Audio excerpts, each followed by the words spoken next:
Get your pens and paper ready. You never know. We might be talking about bright lights. We might be talking about rainbow. What do I mean? Chard. You should be growing chard, and we're going to tell you how to grow chard right here today on the Backyard Gardens podcast. To have a good harvest, one must plant good seeds and must also use the right kind of fertilizer. The carrots have grown large and firm. How good they will taste. Welcome to the Backyard Gardens podcast, where we talk about all things gardening. We are your hosts, Ben in Batavia, and you can find me gardening in the country. And you'll find me gardening in the city. Get ready as we dig deep into this wonderful world of gardening, where we learn to grow and grow for change. All right, everybody, thank you so much for being here. Real quick, t-shirts, 25% off, BYG Spring, link down below. Become a patron if you'd like. We love having you with us, and we give 2 episodes a month just for patrons, and everything else is right here and on YouTube. So come watch us on YouTube. Chard. Yeah. All right. So this is my sneaky love. You know what? I've seen the love develop. I've seen the relationship mature. You've seen it, right? Yeah. And I'm really happy about it. All right. So Swiss chard is a member of the beet family, right? Like, it makes sense when you think about it. It is. Is that where the colors? Hold on. Is that where the colors come from? I don't know if that's where the colors come from, but when you look at the leaves of beets compared to the leaves of chard, I mean, they're like fraternal twins for sure. Maybe. Well, they are. I wonder if I've never eaten a lot of beet leaves. I need to do a comparison and see if they taste about the same. I'm going to say yes. All right. Yeah. So when it comes to when to grow, in the most ideal scenario, they like cooler weather. So Swiss chard will refer to it. However, this is the reason why Ben's a lover of it. It actually survives and I'm not talking about your Texas heat necessarily, but it can survive and actually do pretty well in the summer. I've grown chard throughout the summer. I'd say it probably grows lower. This is what my research showed as well. Slower than it does in the winter and the cooler weather and the fall and the spring and so on. So look here. What? Look now. How are you going? Who was that? That was you. How you gonna tell me why I like growing chard? Listen, you told me last week you told me that I took way too long in classic Batavia form at the beginning of these. Now you stop me, right? I'm stepping all over my words trying to get through it. Let me go. I've never seen chard bolt. I've never seen chard get uber bitter. And while the taste of chard is a bit different, than kind of your regular lettuce, definitely different than some of your other greens, I'm going to say that it's not necessarily even bitter in the summer. So I'm going back to the whole when you should grow it. So I'm a fan of it when it comes to even growing it in the summer. It's nice to have, and this is a quote from you. It's nice to be able to have some type of leafy green in the middle of summer. Yeah. So amen. You want to add anything more? Yeah, I just want to say that when I did grow it last summer and it was by accident, let me just be very clear about that. It was almost overshaded. It got no sun in the middle of the day. It got, probably 4 hours of sun. And it was like Batavia said, it grew really slow. And it was probably because of the amount of sun it got, but it was able to stay cool. So I was able to harvest some off of it. So this year, what I'll do is I'm going to play around with giving it a little bit more sun. I have different parts of my garden that will get more or less sun throughout the summer. So I will try and work on that. But I'm like you. I've never seen it bolt. Yeah. So I'm interested I would like to collect some seeds. So I'm interested to see how long it would take. Yeah. Yeah. Or what it takes for it to bolt. Yeah. Because that's not a biennial, right? No, not that I'm aware of. Yeah, I haven't heard anything about it being a biennial. So I found that the older leaves react more poorly to super cold. So once you get down to freezing temps, the older leaves struggle. They'll kind of go limp and then bounce back, but they won't take repeated freezes. Younger leaves are a little bit more hardy, interestingly enough. So that's what I have on the when you should grow. This is, and again, I'm going to go with, this is similar to beets and lettuce, and you can plant it more closely together. So I've been able to direct sow this successfully since it basically can grow throughout the garden season. I this year started seeds indoors. So I'm going to say maybe I started them around 8 weeks before my average last frost. So I'm going to put those transplants out once it gets a little bit warmer. Like we're getting close to it since we're kind of like in mid-March. And this is one that you can put per square foot gardening rules, which I think is close to being accurate. 4 in a square foot space. I do 2 in a square foot space. I think the variety too can influence that, which we'll talk about, I think, later on in the bonus section. So I do 3 per. Actually, I do 3 to 4 per square foot.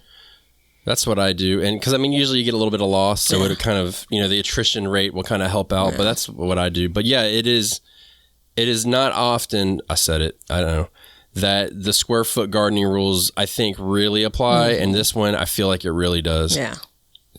Okay. So, companions. Companion planting. If you want to know more about companion planting, you can check out our episode about companion planting from last year. Whose idea was it to add it to the criteria? Why do we keep, I don't know why we keep on coming back to this. All right, go ahead. What? Companions. Like, why is it even on the list? Yeah.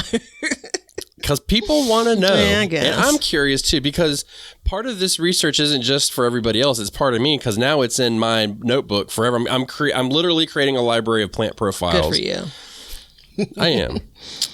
So onions and garlic repel insects. Cabbage, the roots are shallower, so they won't be competing for water, which is something I never thought of, which is very interesting. And then I did a broad, instead of listing them all out, a broad category for herbs, because they attract parasitic wasps. And if you're not familiar with what parasitic wasps are, they're not the things that sting you. They are super tiny. They bring in, they come in and they basically kill bad bugs. And the one that you would really be familiar with would be your tomato hornworm. They are the ones that leave the little white sacs that then hatch and then feed from the worm on the inside out. So they do that. And then beans is something that I found that it's kind of a throwaway, but beans fix nitrogen. I'm going to go ahead and say this. The jury's out on that one for me. I'm not completely sold on it. I know everybody's like, what are you talking about? But I'm not completely sold on the beans fixing nitrogen.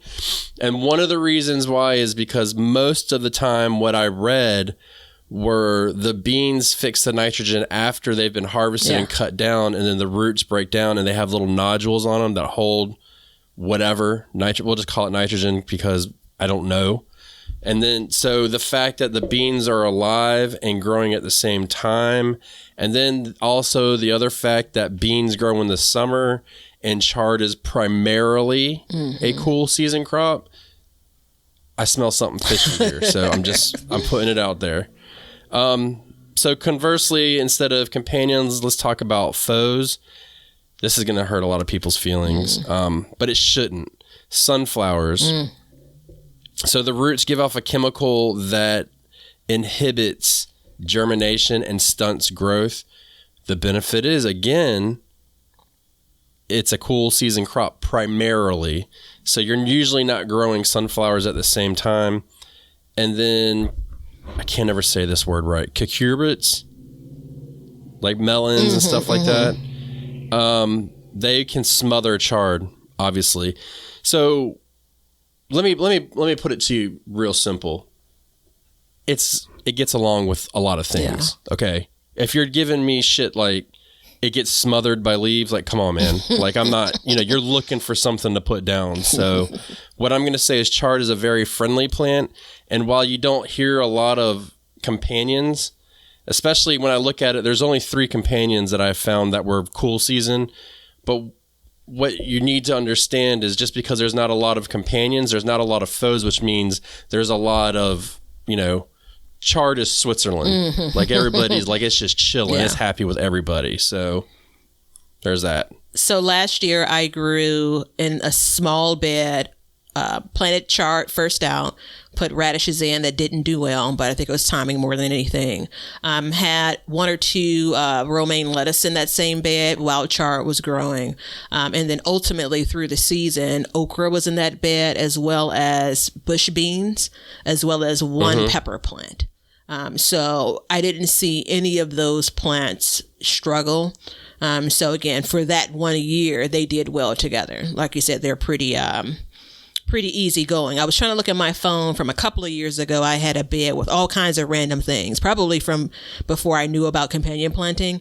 And I put a whole bunch of stuff in my chard bed, but I can't find it. So that's okay. Do you want me to do pest, or do you want to do it? I have a couple. So for pest, I have aphids, leaf miners, slugs. I've not seen pest on my chard in sentence. Me either. Switzerland. Someone maybe somewhere is having that. And then a word that I'm Cercospora. I'm going to go with leaf spot was a disease that was noted. So it's spelled for those. Cercospora. So yeah, for those that are interested, Cercospora, leaf spot. And again, I've seen a little bit of rust sometimes on chard, depending on the season, but I've not seen any kind of disease or real pest. I mean, it's a winter chicken dinner for me.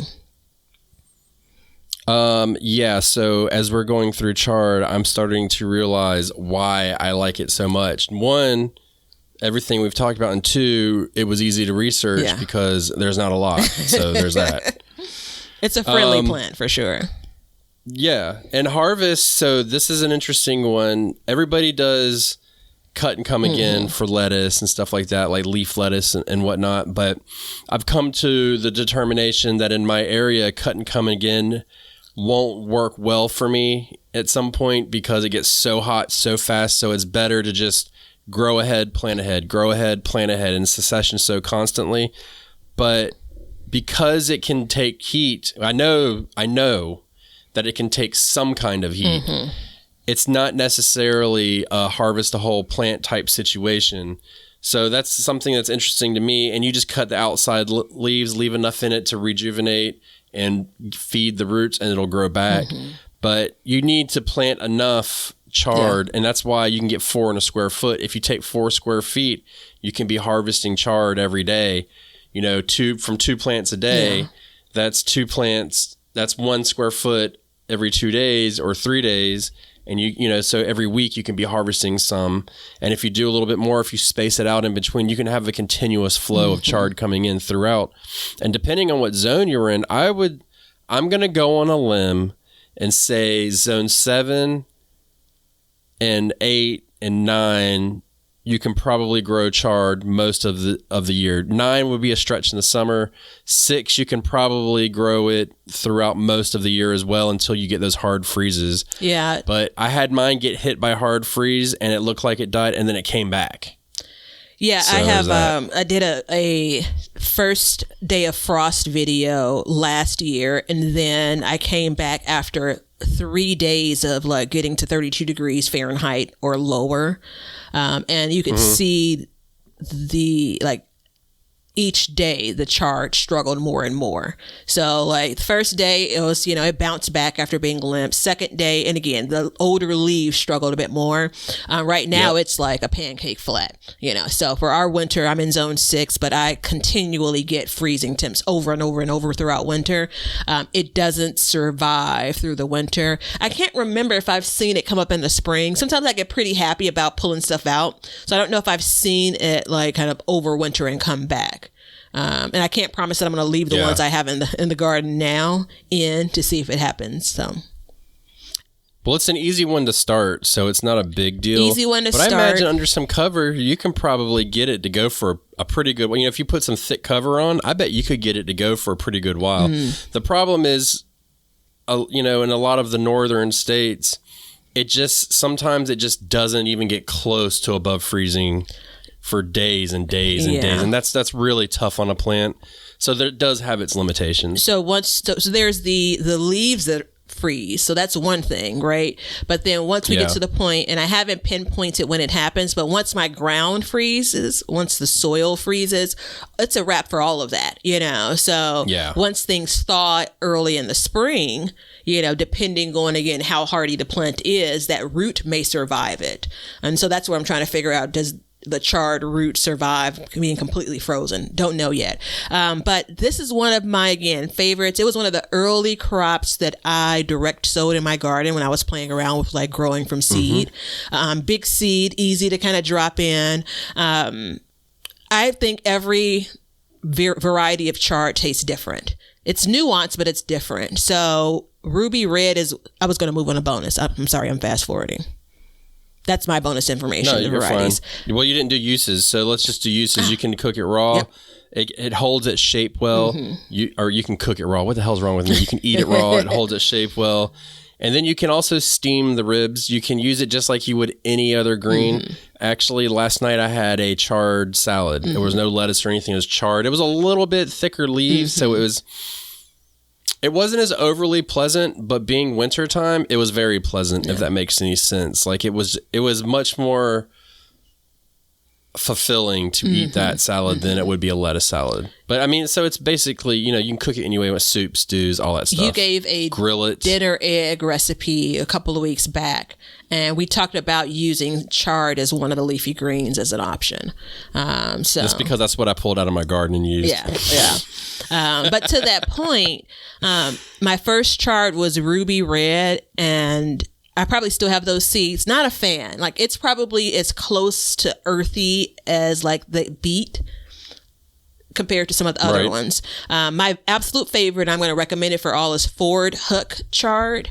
It grows giant leaves for me. And so we're talking about like as big as Ben's head, giant. That's a big ass leaf. And it's one of those ones that has a very mild taste. So again, some chard can be a bit more earthy is the best way I can have to describe it. It's much closer to like lettuce. Again, doesn't taste like lettuce, but much closer to lettuce. I am trying peppermint, which I just think is kind of pretty. I'm hoping it's going to be pretty. And these are basically the ribs of the chard are going to be peppermint, or pink, I should say. Bright lights I've seen. That's what I do.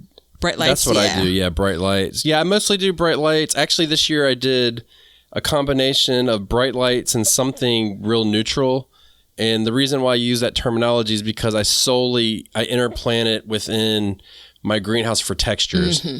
You know, so like yesterday I took some lettuce seedlings, I put in a pot, and then I took it was ruby red, and I put a ruby red chard in, and then a bright light. So I put 3 lettuce, 1 of each chard, and then there's a kale in there, and then that will just kind of give it a little bit more, you know, just something more pleasing to the eye, because just because you're growing food doesn't mean you can't create art. Absolutely. Right? Yeah. I mean, textures and colors and stuff like that. Yeah. I hope to remember when this episode airs, I came across, when I was looking into this veggie, I came across like this picture of chard that continued to catch my eye. Like I left it on my screen. Every time I came back, it kind of stopped me in my tracks.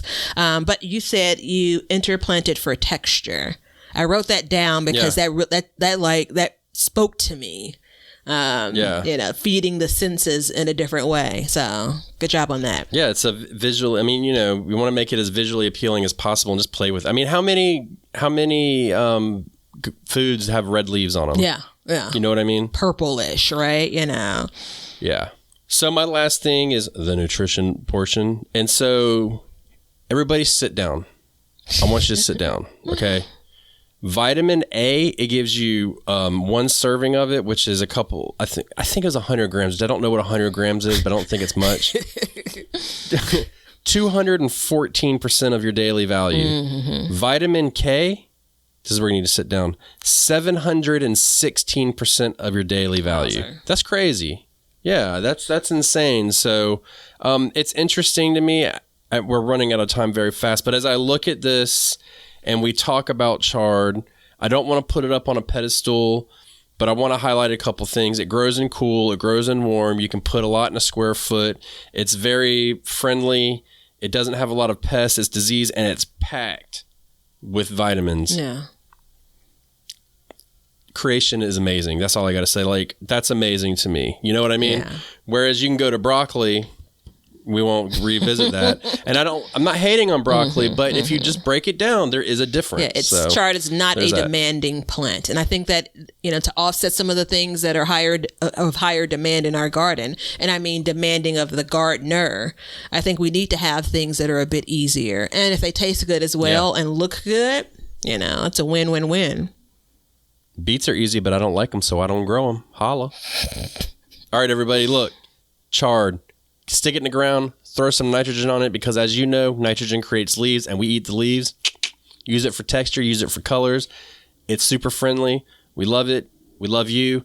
If you want to be a patron, check out below. Support our podcast. We would love to have you on board with us. 2 episodes extra a month for you.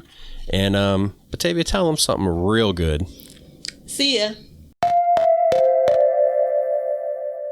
This episode is proudly sponsored by The Garden We Share from North South Books. It's an inspiring new picture book written by Zoe Tucker and illustrated by Juliana Swaney, the #1 New York Times best-selling illustrator of We Are the Gardeners by Joanna Gaines. This beautiful book celebrates the friendship between a young girl and an elderly woman as they plant seeds in a community garden alongside friends and neighbors, waiting for the seeds to flower. A great gift for all ages, on sale spring 2022 at a bookstore near you or online. Please visit northsouth.com for more information. To everything, there is a season in this beautiful book about treasured memories in gardening. We hope you enjoyed today's show. Please follow us on YouTube at Backyard Gardens TV, Instagram at Backyard Gardens TV, over on our website, backyardgardenstv.com, and then we have Patreon at Backyard Gardens. And don't forget to check out our links below to help the show. Thank you so much for joining us as we learn to grow and grow for change. Cut. Now you know why people feel like celebrating at harvest time. All over the world, people have feasting and good times when the crops have been gathered in. Hey everybody, thanks for checking out the Backyard Gardens podcast. If you like what we're doing and you want to continue to support the podcast, head over to our Patreon page to sign up. You can also make a one-time donation using PayPal. Both of these links are in the description. With your support, we can continue growing and helping others in their gardens. See ya! If you guys want some Backyard Gardens gear, go to the link below and check out our t-shirts, mugs, pint glasses, and other gear. All purchases go towards helping to support the show, so thank you so much in advance, and we hope you enjoy. We want everybody to have a garden, and we're going to give you a chance to win free seeds every month. Head over to backyardgardenstv.com and enter your email address to be entered in all of our giveaways. Good luck! We want you to be a part of our gardening community. DM us a picture of your garden at Backyard Gardens TV on Instagram, and we will share it with our listeners.